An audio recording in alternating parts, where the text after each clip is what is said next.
Assalamualaikum warahmatullahi wabarakatuh. Sebelumnya izin Ibu atau Miss Yonifa Anjanika, SPD MPD selaku dosen pengampu mata kuliah anatomi. Sebelumnya perkenalkan, nama saya Robi dari kelas Porkes D angkatan 24 NIM A1H1 24124. Dalam video kali ini saya akan membahas atau menganalisis sebuah gerakan teknik dasar dalam permainan bola basket, yaitu passing chest pass. Nah, di sini ada beberapa peran penting, yaitu ada sendi, otot, dan tulang. Yang pertama ada sendi bahu, siku, pergelangan tangan, dan jari. Otot juga ada tricep, deltoid, pectoralis major, dan otot lengan. Dan tulang ada humeru, radius, carpal, dan scapula. Anatomi dalam teknik passing bola basket melibatkan kerjasama antara otot tulang dan sendi untuk menghasilkan operan yang akurat dan kuat. Passing bukan sekedar gerakan tangan, namun melibatkan kinetik berantai dari kaki hingga jari-jari. Baik, di sini kita masuk ke tulang humeru, gerak, abduksi, dan retrofleksi. Yang di sini ada otot deltoid, adalah otot bahu besar berbentuk segitiga yang menutupi sendi bahu dan memberikan kontur membulat pada bahu. Dan juga ada otot supraspinatus, adalah otot rotator cuff yang penting dan berukuran kecil, terletak di punggung atas bahu, berawal dari fossa supraspinous scapula dan bearing series pada tubercle major humerus. Otot ini memulai 15 pertama gerakan abduksi lengan. Masuk ke gerakan atau otot bicep, adalah otot menonjol berkepala dua yang terletak di bagian depan lengan atas. Fungsi utamanya adalah untuk menekuk siku dan melakukan supinasi lengan bawah atau memutar telapak tangan ke atas, serta membentuk fleksi bahu. Dan juga ada deltoid atau teres major. Otot teres major adalah otot scapula humeral, bahu yang tebal dan pipih, sering disebut pembantu kecil latissimus karena aksi sinergis dengan latissimus dorsi. Otot ini berasal dari sudut inferior scapula, melekat pada humerus dan berfungsi untuk mengaduksi, memutar ke dalam, dan memperpanjang humerus. Nah, ada juga otot latissimus dorsis atau sering disebut lats. Adalah otot besar pipi berbentuk kipas yang menutupi bagian lengan dan bawah punggung, bertanggung jawab untuk menciptakan lebar di punggung dan memberikan bentuk V. Ini adalah otot utama untuk gerakan bahu. Kita masuk ke otot tricep. Otot lengan berkepala 3 adalah otot besar di bagian belakang lengan atas yang bertanggung jawab untuk meluruskan sendi siku. Terdiri dari 3 kepala panjang, lateral, dan medial.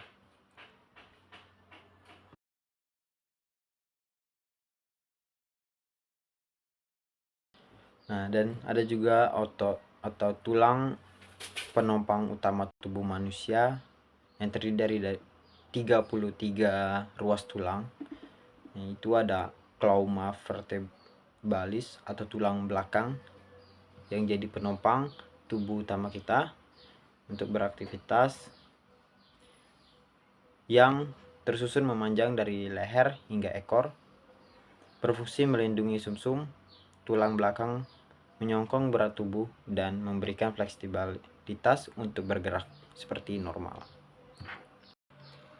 Nah, di sini kita langsung masuk ke bagian pinggang, yaitu ada musculus possuus atau major, adalah otot fusiform panjang yang terletak di punggung, bawah, dan panggul, menghubungkan tulang belakang lumbal ke tulang paha atau femur.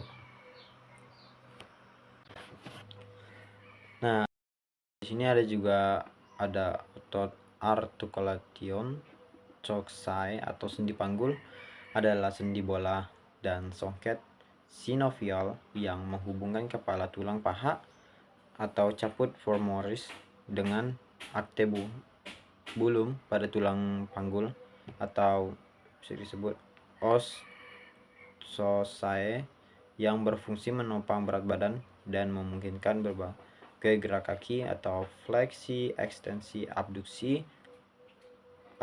dan rotasi. Nah, di sini juga ada beberapa otot. Salah satu di bagian bawah pinggul yaitu paha. Kita masuk ke otot paha, yaitu ada otot pectineus, adalah otot pipih berbentuk segi 4 yang terletak di bagian atas anterior medial paha, terutama berfungsi sebagai abduktor, fleksor, dan rotator eksternopinggul. Kedua nih ada masih dengan otot paha, yaitu otot rectus femoris, adalah otot superficial berbentuk gelendong yang terletak di tengah paha. Bagian depan bertindak sebagai salah satu dari 4 otot quadriceps. Nah, ada juga otot yang tipis, yaitu ada otot sartorius, adalah otot terpanjang dalam tubuh manusia, berbentuk tipis dan panjang seperti pita yang membentang diagonal di sepanjang paha anterior atau depan, mulai dari pinggul hingga bawah lutut. Nah, di sini ada adductor magnus, adalah otot segitiga besar dan tebal di kompartemen medial paha, berfungsi sebagai abduktor atau menutup dan ekstensor pinggul yang kuat. Yang tadi adductor magnus, dan yang ini ada sama tapi berbeda, yaitu ada adductor longus atau otot besar berbentuk segitiga yang terletak di kompartemen medial paha daerah selangkangan. Kalau yang tadi di bagian tebal otot bagian dalam, sedangkan adductor longus ini ada segitiga yang terletak di kompartemen medial paha bagian atas tapi lebih tipis. Di sini ada otot iliopsoas, adalah kelompok otot fleksor pinggul terkuat dan utama dalam tubuh manusia, menghubungkan tulang belakang, lumbal, dan panggul ke paha atas. Ada juga otot gluteus medius dan minimus, adalah otot lateral bokong, krusial untuk stabilitas pinggul atau panggul, abduksi pinggul, dan rotasi, terletak di bawah gluteus maximus. Keduanya bekerja sama untuk mencegah panggul turun berdiri satu kaki atau tanda terdelebur. Kita bahas otot bagian paha bagian luar, yaitu ada tensor facialis latae atau bisa singkat TFL, adalah otot kecil berbentuk gelendong yang terletak di bagian anterolateral atau depan luar paha. Nah, di sini juga ada otot adductor brevis atau berbentuk segitiga di paha bagian medial atau kelompok adductor yang terletak di bawah otot pectineus dan adductor longus yang tadi kita baca. Saraf ini bermula rumus rubis inferior berbaris pada linea infra femur dan dipreservi oleh saraf obturator. Dan ada lagi otot gracilis adalah otot panjang ramping dan superficial yang terletak di kompartemen medial atau bagian dalam paha, berbentuk dari tulang pubis hingga tubia. Sebagai satu-satunya aduktor paha mellitus, dua sendi atau panggul dan lutut. Nah, di sini ada articulation genius atau sering disingkat art genus. Adalah istilah anatomis dalam bahasa Latin untuk sendi lutut. Ini merupakan sendi terbesar dan paling kompleks pada tubuh manusia. Dan kita bakal bahas bagian lutut lagi.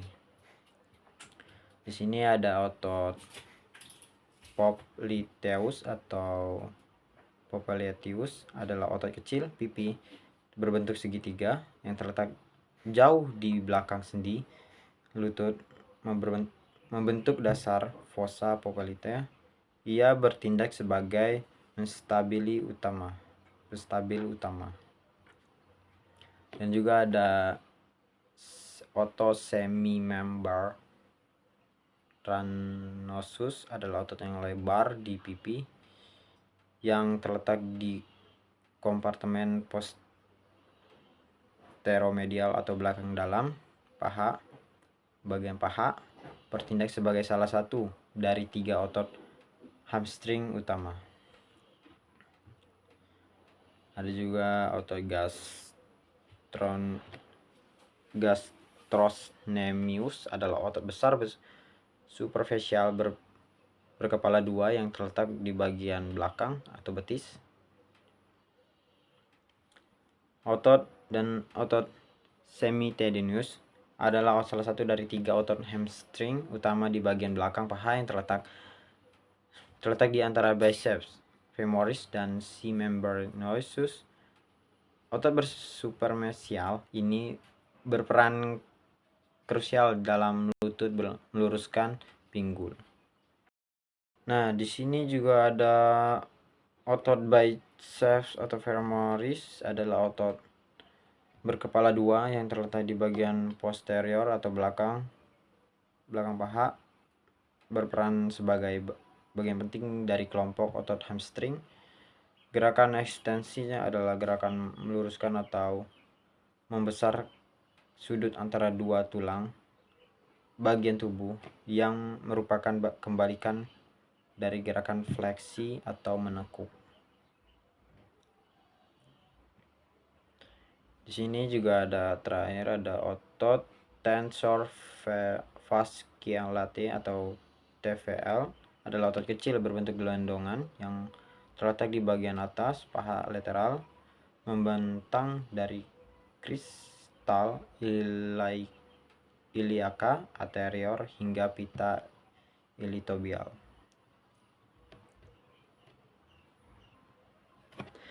Nah, tadi kita membahas dari otot atau tulang bagian pundak atau bahu, belakang hingga paha, pinggul dan sampai lutut. Sekarang kita masuk ke bagian tangan. Yang pertama yaitu bagian siku. Fleksi articulation subiti atau sendi siku adalah gerakan sendi siku, yaitu mendekatkan permukaan anterior lengan bawah ke permukaan anterior lengan atas. Di sini di bagian siku juga ada otot bicep, seperti yang tadi sama dijelasin. Ini ada otot menonjol berkepala 2 bagian depan lengan atas, penting untuk fleksi siku dan supinasis lengan bawah. Dan ada juga otot brachialis adalah otot di lengan atas yang terletak lebih dalam dari bicep dan berfungsi sebagai fleksor utama atau pergerakan tekukan pada sendi siku. Nah, di sini ada musculus pronator atau teres, adalah otot superficial di kompartemen anterior lengan bawah yang berfungsi utama melakukan pronasi atau memutar telapak tangan ke bawah dan membentuk fleksi siku. Nah, kita masuk lagi ke otot bagian lengan ya, yaitu ada palmaris longus atau bisa singkat ada PL, adalah otot kecil ramping dan superficial di bagian bawah yang berfungsi membantu pergelangan tangan atau fleksi. Dan juga ada otot flexor carpi radialis atau VCR, adalah otot superficial berbentuk gelondong yang terletak di kompartemen anterior lengan bawah, bertanggung jawab untuk menekuk dan menggerakkan pergelangan tangan ke arah radial atau abduksi. Dan juga ada otot brachiodialis, adalah otot superficial yang terletak di sisi radial atau jempol lengan bawah yang terutama berfungsi sebagai flexor siku yang kuat, khususnya ketika lengan bawah berada dalam posisi netral. Ini semua adalah otot bagian tangan dan ke jari. Dan juga ada gerak hiperekstasi pada artikulator radial carpea atau sendi pergelangan tangan, merujuk pada gerakan lentur punggung tangan ke arah belakang atau dorsal melebihi posisi anatomis normal atau flekstensi maksimal. Di sini juga ada extensor carpi ulnaris atau EXU, adalah otot superficial di bagian belakang lengan bawah yang berfungsi untuk melakukan ekstensi atau meluruskan dan defisi ulnar atau menggerakkan ke sisi kelingking pada pergelangan tangan otot. Nah, di sini juga ada otot extensor carpi radialis brevis, itu bisa disingkat ECRB, adalah otot pendek dan tebal di bagian posterior superficial lengan bawah yang berfungsi untuk meluruskan dan menggerakkan tangan ke samping pada sendi pergelangan tangan. Ada juga otot extensor carpi radialis brevis atau ECRB, sama seperti tadi, otot pendek dan tebal di bagian posterior superficial yang lengan bawah yang berfungsi untuk meluruskan dan menggerakkan tangan ke samping pada sendi pergelangan tangan, sama seperti tadi. Nah, di sini kita masuk ke bagian daerah-daerah pergelangan ke jari. Ada otot extensor digitorum caminus atau EDC, adalah otot superficial yang di bagian posterior lengan bawah yang meluruskan keempat jari-jari bagian tengah atau jari telunjuk, jari tengah, jari manis, dan jari kelingking. 4 jari pada sendi metaphalangeal dan interphalangeal. Nah, ada juga otot extensor carpi radialis longus atau ECRL, adalah otot panjang dan dangkal di bagian belakang tangan lengan bawah yang berfungsi untuk meluruskan dan menggerakkan pergelangan tangan ke samping atau menyimpang secara radial, sangat penting untuk menstabilkan tangan saat menggenggam. Abduksi merupakan bagian penting dari kinesiologi tangan, terutama untuk bergerak ibu jari dan jari-jari lainnya. Di sini ada otot pollicis longus atau APL, penculik pollicis longus, adalah otot yang terletak jauh di dalam lengan, di bagian-bagian dalam lengan bawah bagian belakang yang berfungsi sebagai bergerak utama ibu jari, memungkinkan untuk menarik menjauh dari telapak tangan atau abduksi dan bergerak ke arah pergelangan tangan ekstensi. Otot tipis dan dangkal di tangan terletak di tonjolan tenar atau bagian pangkal ibu jari. Gerakan antifleksi artikular humeri atau sendi bahu atau sendi humeral itu adalah sendi peluru atau arc globidea atau spheroidea yang menunjukkan berbagai gerak termasuk antifleksi. Ini sedikit ke atas sedikit, ada otot musculus deltoideus atau otot deltoid. Pertama kita bahas di bagian sini adalah otot tebal berbentuk segitiga yang menutupi sendi bahu, memberikan kontur membulat pada bahu yang tadi kita dijelaskan yang di atas. Nah, di sini ada otot pectoralis major, adalah otot besar tebal berbentuk kipas yang terletak di dinding dada bagian depan, membentuk sebagian besar otot dada. Dan juga ada otot coracobrachialis, adalah otot memanjang dan ramping yang terletak di bagian atas media lengan depan. Otot bicep berkali adalah otot berkepala dua di bagian depan lengan atas yang bertanggung jawab untuk fleksi siku yang kuat dan supanis lengan bawah. Nah, passing bola basket adalah teknik dasar memindahkan rekan stem yang memerlukan kombinasi kekuatan tangan, akurasi, dan pergerakan tubuh. Gerakan anatomi passing melibatkan koordinasi otot bahu, lengan, dan kaki serta grip atau pegangan yang tepat. Mungkin analisis dari penjelasan dari saya segitu saja. Mohon maaf bila ada salah-salah kata atau salah penjelasannya. Saya mohon maaf. Saya akhiri. Assalamualaikum warahmatullahi wabarakatuh.